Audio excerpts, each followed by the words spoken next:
Hello, my name is Greg Stoker, and I'm a former United States Army Ranger. I have a background in special operations and military intelligence, and I conducted 4 combat deployments to Afghanistan during the global war on terror. I now do geopolitical analysis and commentary, and I've risen to a modest prominence in that arena by the simple virtue of being accurate. I also do a bit of human rights activism, but don't worry, I won't bore you with that. I'm not interested in wasting my time or your time by trying to get you to care about the 15,000 children that Israel has quite obviously and intentionally targeted with kinetic strikes. There are actually more children slaughtered with our tax dollars than that based off crude death rates from comparable conflicts.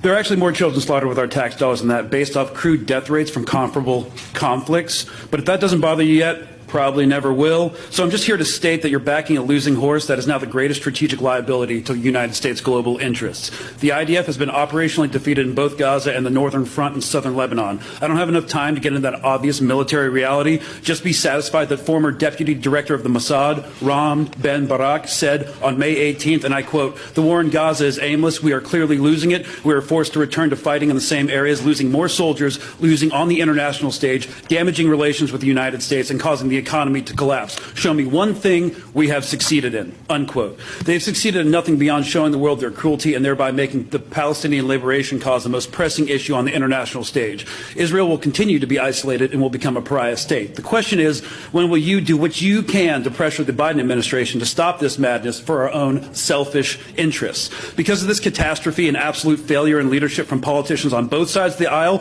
the world is turning against us. Mohammed bin Salman, Crown Prince of Saudi Arabia, our traditional ally in the region, is for the first time in 20 years traveling to Iran to begin repairing relations with that regime. Non-Western countries are now looking to China with its massive Belt and Road Initiative, and Russia, recently vindicated by its inevitable victory in Ukraine, for alliances and leadership. While our hypocrisy about Western values, human rights, and the rule of law is plain for all to see, there will be irreparable consequences for American interests because of this. The International Criminal Court, which was both founded and funded by the U.S. and Britain and is meant to project Western hegemony across the globe, has now turned on an ally it was designed to protect in order to maintain its own judicial legitimacy. And we are now trying to discredit the ICC when the ICC was vital for declaring Putin a war criminal and thereby giving casus belli for us expanding the war in Ukraine. Our global institutions are crumbling, and because of it, we're going to lose out to China. We're going to lose out to Russia and BRICS, and for what? If you care about that, not the children, not the civilians, you should probably do something about it. Israel has already been strategically defeated. Why are we going down with it?